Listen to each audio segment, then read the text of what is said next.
আসসালামু আলাইকুম lovely audience, আশা করি আপনারা ভালো আছেন। বাংলাদেশ টি-20 ফরম্যাটে সুপার ডুপার এই মুহূর্তে আপনারা অনেক নাট ব্যাটকানি স্যাটকানি করবেন।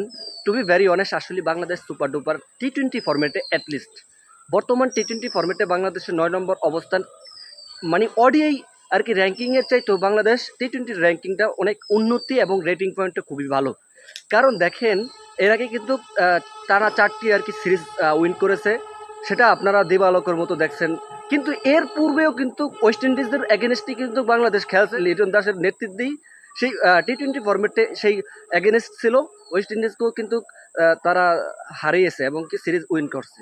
তো আগামীকাল বাংলাদেশের সিরিজ প্রথম টি-20 খেলা সময় 6টার সময়, তো খুবই সুপার ডুপার হবে। আর এইখানটার একজন পরিবর্তন হয়েছে, সেটা আপনারা জানেন যে পরিবর্তনটা হচ্ছে সাইফুদ্দিন। সাইফুদ্দিন ভাবছে যে তাকে স্কোয়াডে রাখছে, কিন্তু সাইফুদ্দিন ওই চট্টগ্রামে যাওয়ার পর থেকে দেখে যে তিনি স্কোয়াডে নাই।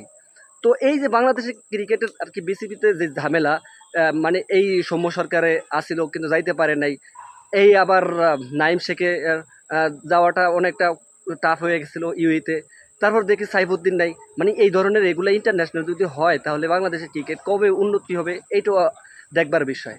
যাই হোক, আগামীকাল বাংলাদেশের খেলা, আশা করি বাংলাদেশ উইন দিয়ে শুরু করবে। আর অবশ্যই অবশ্যই শুভকামনা থাকবে।